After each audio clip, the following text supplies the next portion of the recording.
Syekhul Islam Muhammad Al-Ghazali Al-Fatihah.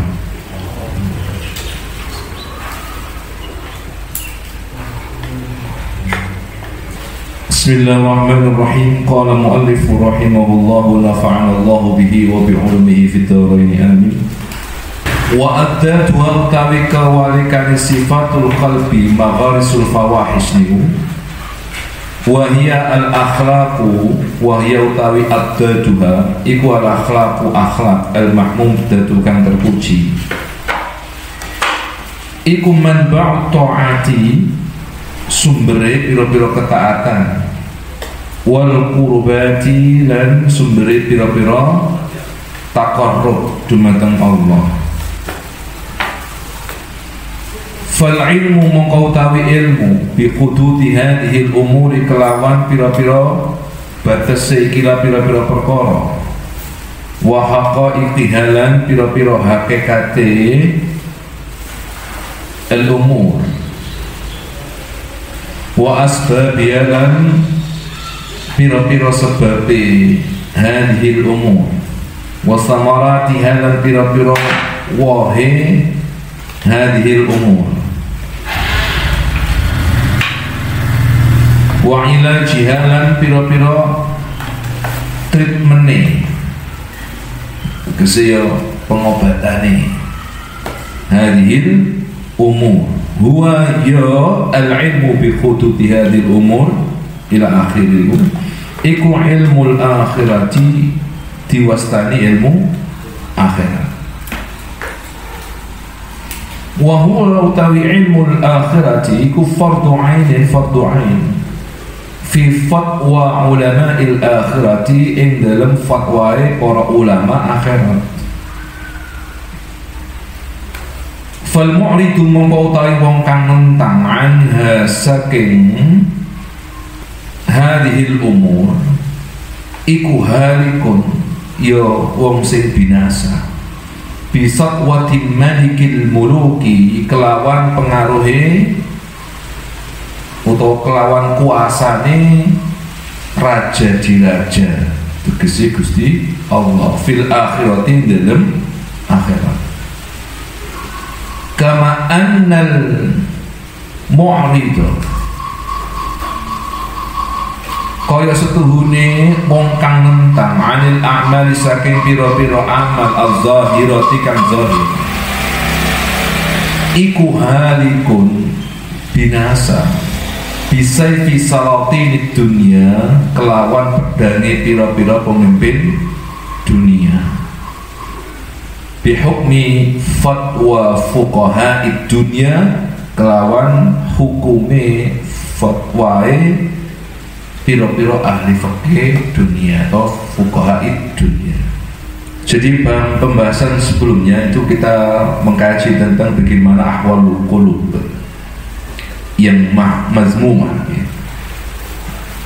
Itu banyak sekali kemarin jenis-jenisnya dan semua itu kalau kata Imam Ghazali fahadihi wa amsaluha min sifatil qalbi magharisul fawahish wa manabitul a'mali al-mahzurah. Semua itu jadi perilaku-perilaku hati yang negatif itu adalah manabit sumber daripada perilaku-perilaku yang tercela yang membahayakan baik di dunia terlebih-lebih nanti di akhirat. Wa addatuha maka kebalikan dari perilaku-perilaku hati yang negatif yang mazmumah itu adalah al-akhlaq al-mahmudah, itu akhlak yang terpuji dan perilaku-perilaku terpuji hati yang lainnya. Nah semua itu manba'u ta'ati wal qurbat, sumber dari perilaku-perilaku ketaatan wal qurbat dan taqarrub dumateng Gusti Allah. Berarti ngeten perilaku fisik kita itu bergantung pada bagaimana perilaku hati kita. Jika jika yang menonjol pada hati kita itu adalah af'alul qulubi al-mahmudah, maka muncul al-akhlaq al-mahmudah wa ta'at wal qurbat. Tapi sebaliknya, jika diri kita ini didominasi oleh af'alul qulubi al-mazmumah, maka perilaku kita pun akan menuju pada kecenderungan af'alul jawarihi al-mahzurah, perilaku-perilaku fisik yang mahzurah, yang dalam kategori ini adalah membahayakan, baik untuk kita sendiri, boleh jadi kepada orang lain, baik itu di dunia, lebih-lebih nanti di akhirat. Berarti semua ini itu bergantung pada bagaimana sehat tidaknya hati kita. Maka fa'ilmu bi hududi hadhihi al-umuri wa haqa'iqiha wa asbabi wa samaratiha wa ilajiha huwa ilmul akhirat. Maka ilmu yang membahas tentang hudud, batasan-batasan akhlak yang terpuji, batasan-batasan tentang at-ta'at wal qurbat, kemudian bagaimana hakikat ketaatan, hakikat qurbat, hakikat akhlak yang terpuji, wasamaratiha, apa buah dari ketaatan, apa buah dari akhlak yang terpuji. Terus wa ilajiha, bagaimana kita mentreatment hati ini supaya terpuji, bagaimana mentreatment dari penyakit-penyakit yang sudah dijelaskan kemarin itu, sehingga hati kita tampak hati yang sehat. Itu ada treatmentnya. Semua itu baik haqa'iq, asbab, samarat, wa ilaj, itu kabeh iku jenenge ilmu akhirat. Maka kalau kita simpulkan, kesimpulan sementara ini adalah bahwa ilmu akhirat itu ilmu yang mengkaji hakikat, sebab, samarat, ilaj, kaitan dengan ilaj hati kita, untuk menuju hati yang prima, hati yang sehat, hati yang segar bugar. Itu adalah ilmu akhirat. Wa huwa fardu ainin fi fatwa ulama'il akhirah. Sampai mengkaji tentang ilaj, thamarat, ya, kemudian hakikat, lalu asbab yang berkaitan dengan hati tadi, itu fardu ain, fardu ain ala kulli muslimin inda fatwa ulama'il akhirah, menurut fatwa ulama akhirat. Pertanyaannya adalah, mengapa kok fardu ain? Kalau kita flashback kajian sebelumnya, bahwa hayatuna, ahwal hayatina tatajaddad, ahwalul qulub tatajaddad, bahwa perilaku hati kita itu selalu berubah, yataghayyar, yatajaddad. Bedanya gini, dengan teman kita kaji, orang mau ibadah haji, misalnya bulan depan dia mau haji, maka fardu ain baginya untuk belajar bagaimana tawaf, belajar bagaimana sa'i, sampai dia bisa menjalani ibadah haji dengan baik. Setelah itu gugur, maka gugur. Nah, ibadah haji seumur hidup, berarti fardu ain seumur hidup. Demikian juga kalau panjenengan belajar tata carane salat, tata carane toharo, yang kuit iso toharo dengan baik, wudu dengan baik, sudah cukup. Ya. Kalaupun pendalaman tentang toharo, pendalaman tentang salat, fikih-fikih salat, itu bukan lagi fardu ain, tapi sudah masuk pada ranah fardhail, keutamaan individu dalam mendalami agama. Yang kita bicarakan di sini adalah fardu ainnya. Nah, jarangnya tajaddud problematika. Jelas problematikanya di sini adalah fundamental, berkaitan dengan yang pokok, yang fardu, yang rukun.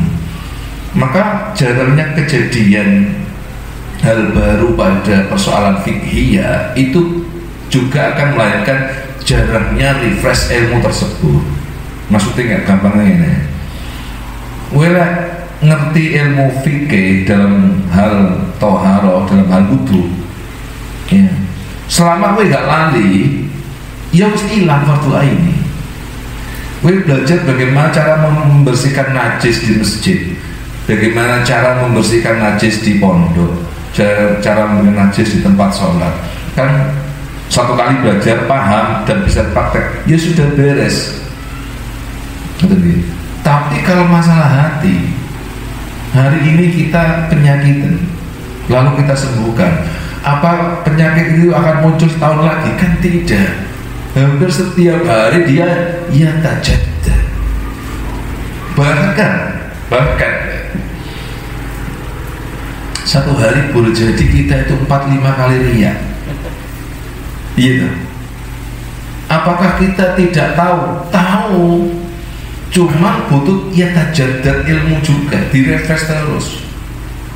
Karena itu kemudian persoalan hati, ahwalul qulub, imma mahmudan wa imma madhmum, baik yang terpuji atau yang tercela, yang fardu ain itu dipelajari, karena ini menentukan akhirat kita. Coba bayangin kalau ada ibadah yang tidak diiringi dengan ikhlas, habitat a'malu, ya semua biar amalnya menuai kekosongan. Nah, ini perlu di refresh terus kajian-kajian tentang perbaikan hati ini. Nah, nanti kajian hati berarti ada beberapa aspek tadi. Satu, ma haqiqatu, apa hakikatnya. Dua, ma asbab, asbabnya apa. Wa ma thamaratuhu, buahnya apa dari mempelajari itu. Yang ketiga, yang keempat, wa kaifa ilaj, bagaimana treatmentnya supaya hati ini sehat. Kata Al-Ghazali ngeten, fal mu'rid anha halik bisatwat malikil muluki fil akhir. Siapa yang menentang ilmu ini, ilmu al-akhirah atau ulama al-akhirah, menentang berarti frontal, ya siap-siap saja dia halikun amama malikil muluk fil akhirah, mengalami kerugian yang besar di hadapan Allah Subhanahu wa ta'ala kelak. Ini kerangka epistemologi yang dibangun di dalam kitab Ihya itu, dan ini kita bisa tahu bahwa Imam Ghazali ini nulis kitab Ihya itu ya memang itu epistemologi yang dibangun, bahwa memadu padankan antara fiqhud dunya wa ilmul akhirah, itu dipadu-padankan. Itu latar belakang penulisan Ihya itu kita bisa tahu dari setiap kita membaca mulai dari awal kemarin sampai sekarang.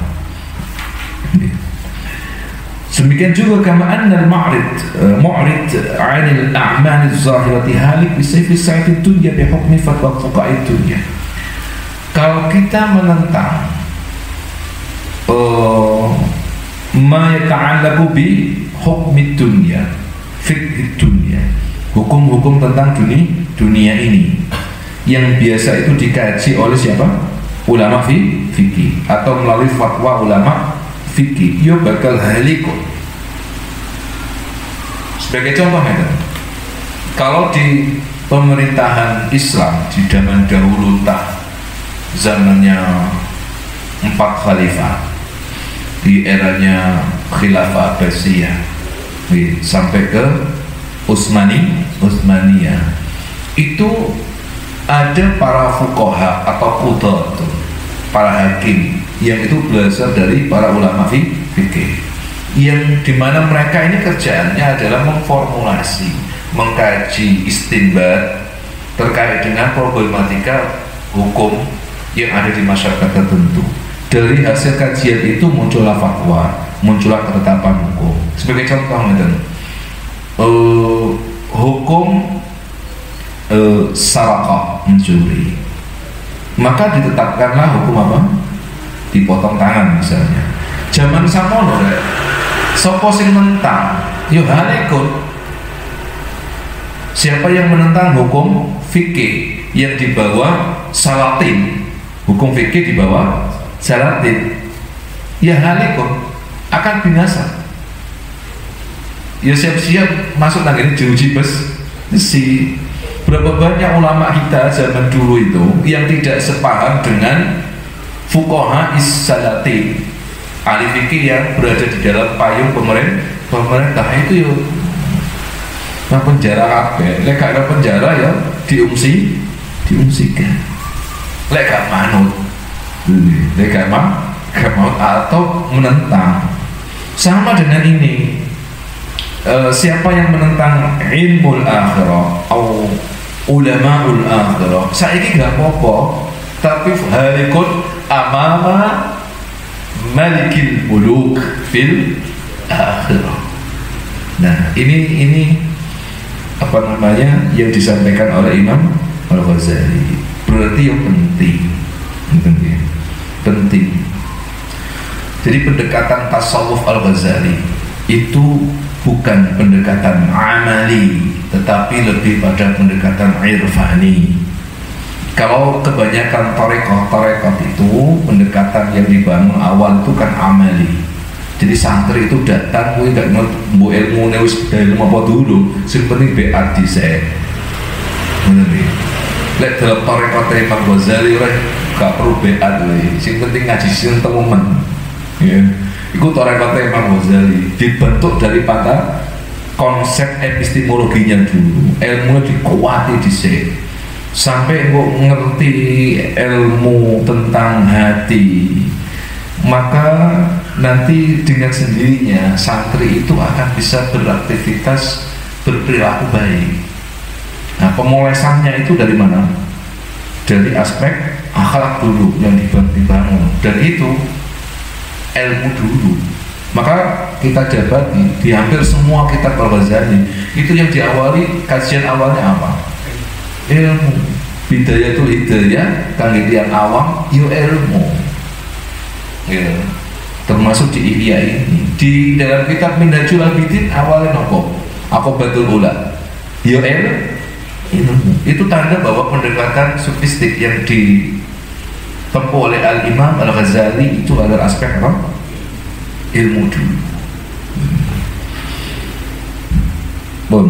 Fanazrul fuqaha'i mongko utawi paningale para ahli fikih fi furudil aini ing dalem pira-pira fardu ain iku bil idhofati kelawan nyandaraken ila salahid dunya dumateng kebaikan urusan dunia. Wa hadza utawi iki sing dimaksud apa? Ilmul akhirah.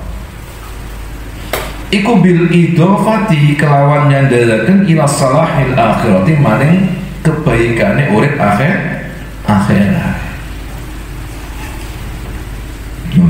Jadi orientasinya beda loh ya. Ghayatul amrinya beda antara ulamaul akhirah wa ulamaud dunya. Kalau ulamaud dunya dalam konteks ini diantaranya adalah fuqaha, itu orientasinya adalah endingnya adalah salah dunia, bagaimana tatanan kehidupan dunia itu baik. Corone kok dibahas ini juga tentang wong rapi ku ditoto bekat ngawur, awas sampai keliru, salah wong wedok kowe tekani, iku kan gak salah jenenge, gitu. Gak kabeh wong wedok ayu terus kon panani kon gak boleh. Iku ditoto, iku penggawe sinten? Ulama dunia, ulama fiqh. Kemudian di dalam fikih kan juga dibahas bagaimana nanti hukum-hukum masyarakatan bahkan sampai urusan pengairan itu dibahas dalam fikih.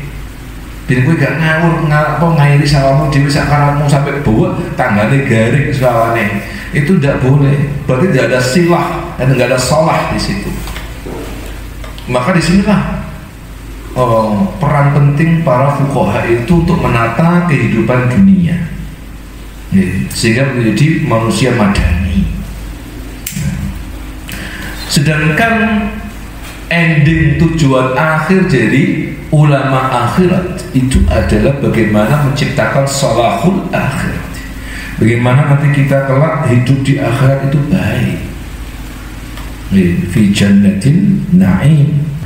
Walau su'ila lamun ditakoni sapa faqihun wong ahli fikih an maknan saking sijine makna min hadhil ma'ani saking ikilah piro-piro makna hatta anil ikhlasi hingga tentang ikhlas.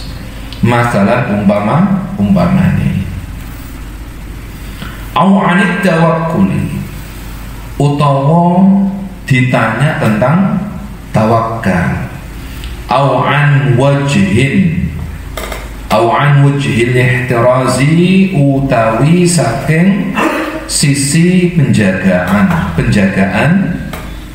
an riyai saking riya.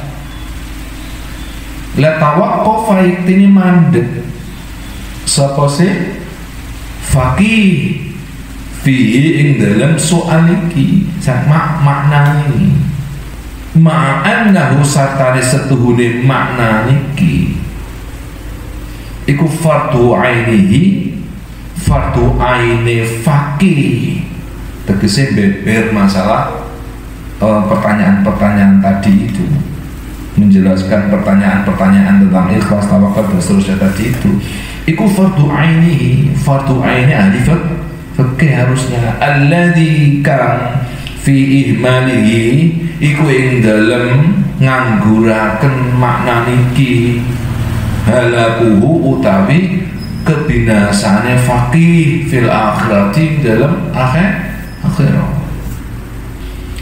Jika seorang ahli fikih ditanya tentang what the meaning of akhlak, what the meaning of ikhlas, apa makna ikhlas, atau ma makna tawakkal, atau kaifa nahtarizu 'an riya'i, bagaimana syekh kita ini bisa menjaga hati kita dari perilaku riya. La tawaqqafa, ini pasti gak jawab,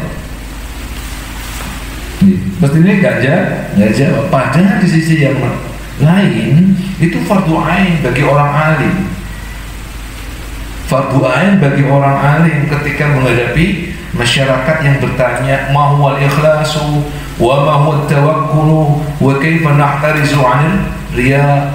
Itu pertanyaan-pertanyaan itu kewajibannya tiang ahli, berarti fardu ain baginya alladzi fi ihmanihi halaku fil akhirah, di mana siapa yang mengabaikan urusan-urusan seperti ini ya akan terjadi kerugian besar ketika di akhirat kelak. Mengabaikan urusan tawakal, mengabaikan urusan ikhlas, mengabaikan urusan riya, itu pun juga akan mengakibatkan ibadah kita itu berhadiah kekosongan. Kekosongan berarti ya nanti di akhirat kan muncul kerugian. Walau sa'altahu lamun takon sapa sira hu ing sinten faqih anil li'ani saking masalah li'an itu nopo? Sumpahe seorang suami ketika dia menuduh istrinya berzina, tapi sumpahnya dia nggak punya data kuat, akhirnya dia bersumpah, itu namanya li'an.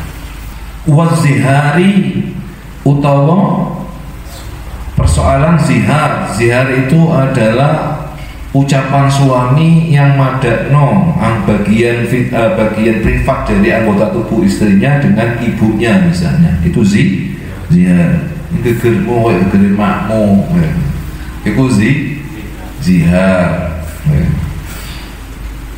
wasibaqilan sibak masalah apa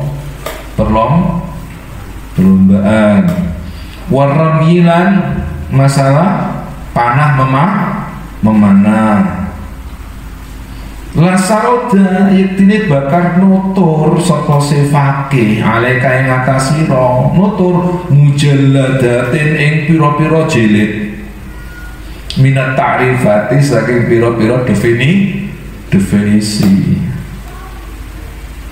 ad-daqiqati kang detil allati kang tanqaji ngentekaken apa sih ta'rifat ad-daqiqah niki ngentekaken ad-duhura ing pirang-pirang mangsa wala yuhtaju lan ora den butuhaken ila syai'in maring suci-suci minha saking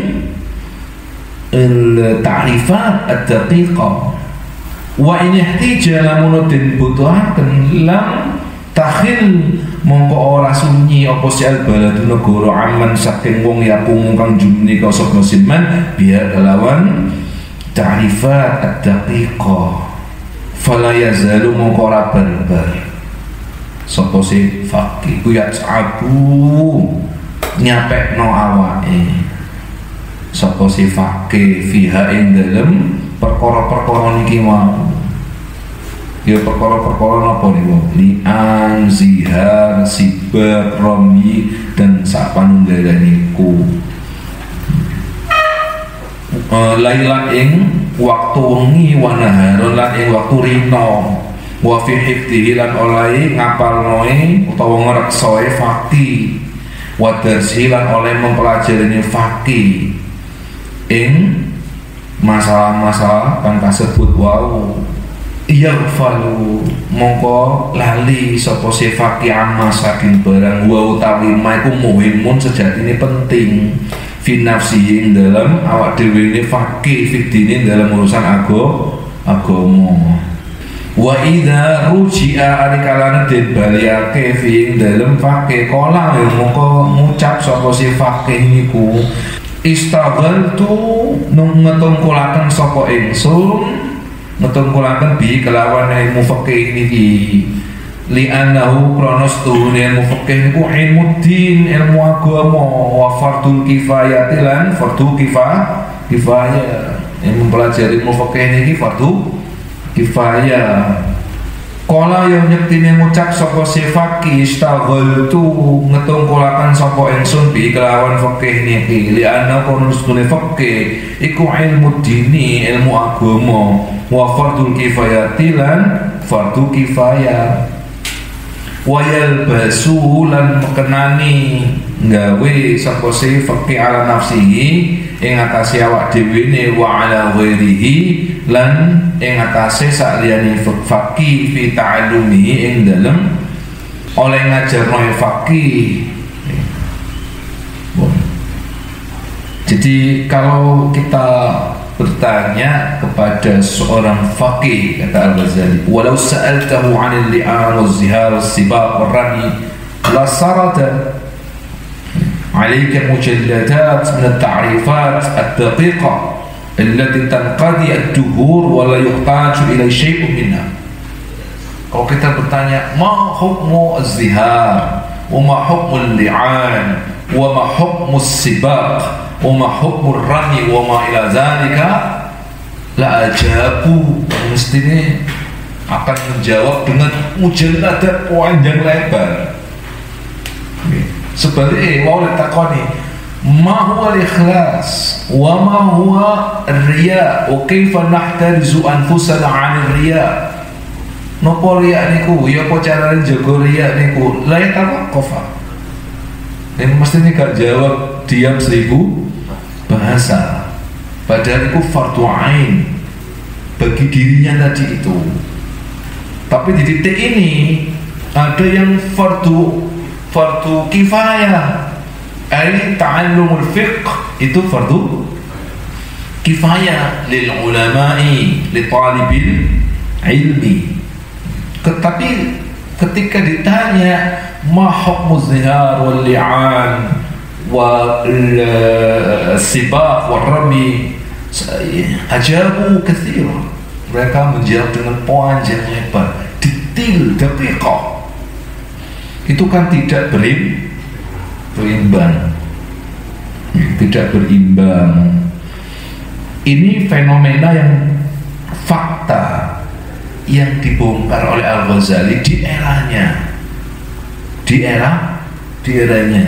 Bu sekarang ini pun kondisinya, apakah masih sama atau lebih parah?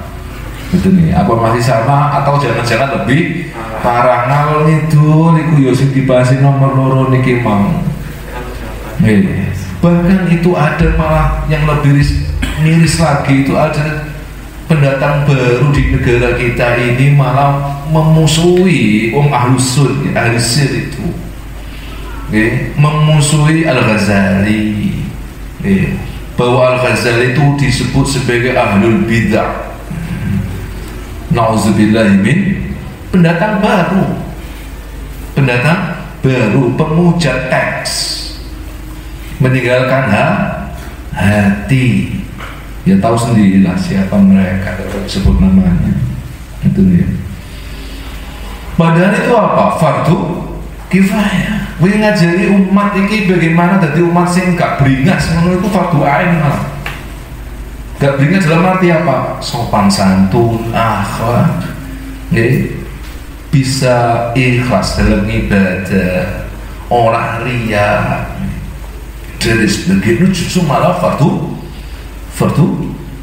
ain. Yang malah santri itu kuat jemaahnya diajari khilafiyat, jemaahnya diajari meneropong amalia mazhab lain. Ini hukumnya tahlil piye, hukumnya istighosah piye, itu apa pentingnya? Iku gak fardu ain belas iku. Bu fardu kifayah malah ora balik lagi. Ya makanya kudu ngerti skala priority iki. Jadi jamaah kuwi ku aja rono dadi jamaah sing bagus akhlake, gak beringas ngono. Nah ini zaman saiki, zaman Ghazali wis ana model ngono kuwi. Wis ana. Makanya kalau penjenengan iki ning pesantren diajari gitu. Lek ngaji takrib ya ono ngaji ayyuhal walad. Ming dua-duanya iku kene diajari dan para kiai dhewe. Kowe ngaji takrib, yo ngaji taklim muta'allim. Niku seimbang. Kan jomot iki dadi wong. Ngene betul. Nah, ini pentingnya baina ilmi dunia wa ilmi akhirah. Nah ini yang terjadi di zamannya Imam Ghazali. Jika ada fakih ditanya tentang zihar, li'an dan penunggalan ini, dia akan berbicara panjang lebar. Tapi takoni mahuat ikhlas diam 1000 bahasa. Zaman niko. Bahkan jari Al-Ghazali wayak fihi wa in ihtija lam takhul al-balad amman yaqumu biha wa la yuhtaju ila syai'in minha wa in ihtija lam takhul. Pada hakikatnya bertele-tele membahas ta'rifat tadi itu apa manfaatnya? Ma faidah tuh? Apa faedahnya kowe rong jam masalah ta'rifat itu? Tidak terlalu membaidah sebenarnya. Ini dari Imam Ghazali. Bahkan la yuhtaju ila syai'in min, gak butuh belas. Udah dibutuhkan. Yang cukup ngene. Apa ma huwa an-niyat? Cukup aja dijawab, gak usah panjang lebar. An-niyatu ay al-qasdu muqtarin bi al-fi'l. Cukup aja panjang lebar.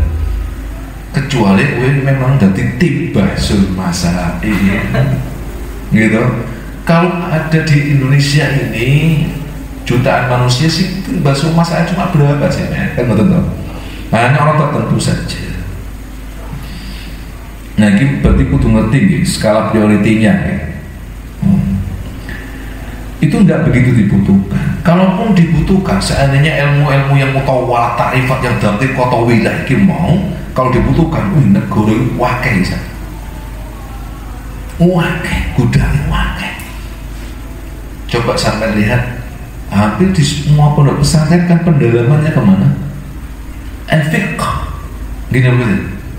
Sudah banyak santri kita yang stoknya banyak tentang ibarat fikih itu banyak. Jadi Al-Ghazali sampaikan apa? La takhillu al-balad amman yaqumu biha. Sudah banyak zaman itu dan sekarang pun masih banyak. Nah, ini berita saya hanya menyampaikan dari kitab ini. Ya, kita biar cerdas lah, iso menyeimbangkan, ngerti? Wal fatinu utawi wong sing cerdas iku yak lamu ngawruhi sapa fatin annahu setune fatin laukana lamun ono apa sih gharduhu tujuane fatin tujuane apa iku ada hakil amri nekane hae perkara fi fardil kifayati dalam perkara fardu kifayah. Lakot dama yaktine disi akan alih ngatasi fatin apa fardul aini fardu ain. Balkot dama balik disi akan sapa sifatin alih ngatasi fardu ain kasir khali ake min furudil kifayati tinimbang saking pira-pira fardu kifayat. Fakam min baladin moko sak pirang-pirang saking negara iku laisa ora ana fiha ing dalam balda ora ana apa tabibun dokter illa min ahli dhimmati kejawi saking kafir dhimmi walaya juzu padahal ora kena diterima walaya juzu ora wenang apa kabulu syahadatihim nerima syahadate penyaksiane ahli dhimma fima ing dalam barang ya ta'alaku kang gumantungan apa sima bil atibai kelawan perkara-perkara kedokter min ahkamil fikih bayane saking ilmu fikih. Jadi negara iku lek kapan kowe golek stok wong ahli fikih sak ketapluk akeh jare Al-Ghazali iku. Kowe malah lali ilmu-ilmu yang lain itu kalau sing garap illa ahlul dhimmah mesti malah belajar kedokteran itu di luar kuwi padahal syahadatnya itu gak bisa diterima. Misalnya ya cara mriki iki kebanyakan zaman iki tapi ku saiki sing masuk ning kedokteran itu malah non muslim ahlul dhimmah jadi apa kafir dhimmi. Padahal kita tahu bahwa kafir zimmi itu secara syahadat dalam ilmu kedokteran nggak bisa diterima. Misalnya apa ini? COVID ini kira-kira apa dokter? Gejalanya apa, seperti apa, terus sampai melahirkan hukum fikih dikaji antara fenomena COVID berkaitan dengan misalnya hukum Jumatan. Fenomena COVID ini dikaitkan dengan hukum sembahyang shotnya yang berjarak jarak. Itu kalau memberikan keterangan kafir dhimmi itu kan marduda.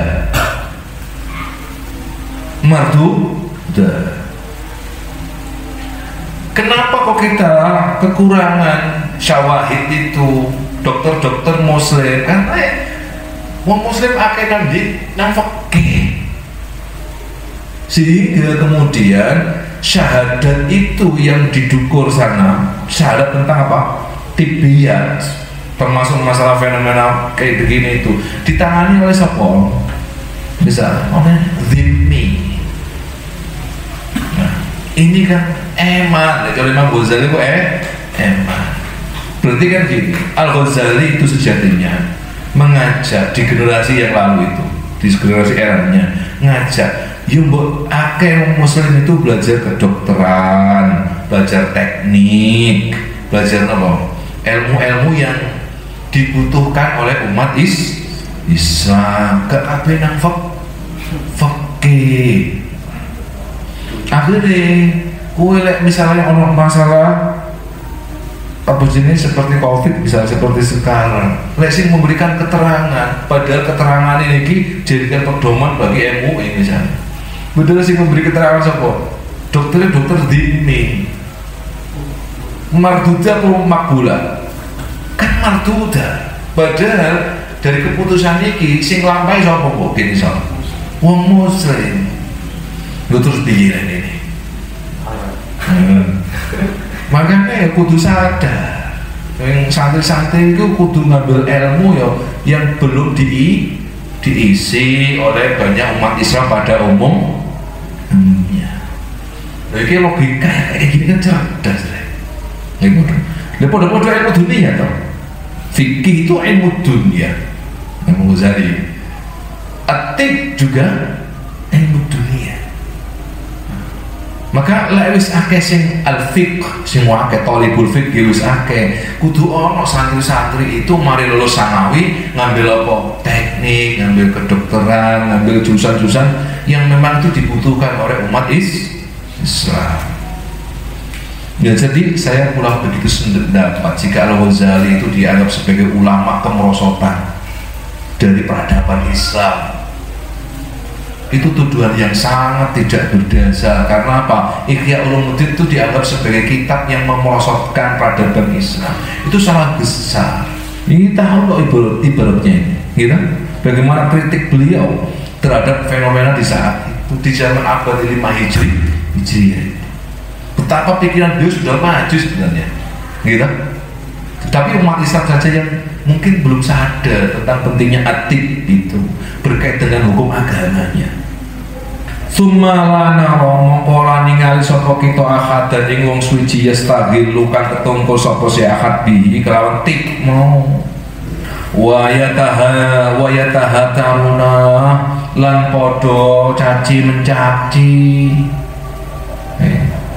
sapa si wong akeh ala ilmil fikhi ngatasi ilmu fikih la siyama terutama al khilafiyati masalah-masalah khilafiyah wal jadaliyati lan masalah-masalah perdebatan wal baladu khalil utawi negara iku maskunun dipenuhi minal fuqaha saking ahli fikih biman kelawan wong yastahilu kan ketungko sapa siman bil fatwa kan fatwa wal jawabilan jawaban anil waqa'i saking pira-pira realita. Ini fakta yang disampaikan oleh Al-Ghazali di zaman itu. La nara ahadan yastaghilu bihi. Kami tidak melihat umat Islam itu yastaghilu bitibbi bil handasati illa qalil. Kecuali segelintir. Malah itu yatahadaruna ala ilmil fiqh. Maka satu dengan yang lain justru malah itu saling caci mencaci. Mengujarkan ujaran kebencian. Hanya itu masalah nopo khilafiyat. Apalagi masalah khilaf yang sudah muktabar ya ono ya ini. Masalah kunut itu ya ono ya ini wis khilafiyat. Ra kena diudik-udik memang itu sudah paketannya paket khilafiyah. Itu khilafah. Khilafiyah. Wis memang khilafiyah. Wis gak usah ngotot-ngotot kun sing kunut-kunut atau sing gak kunut yo aja kunut sakar kuwi. Kan ngoten itu sudah paketan khilafiyah. Itu malah yatahadaruna saling mengucapkan ujaran kebencian sesama muslim. Nafil jadaliyah zaman iko iki rek zaman iko umay zaman sakmene Masya Allah wal baladu masfunun minal fuqaha'i.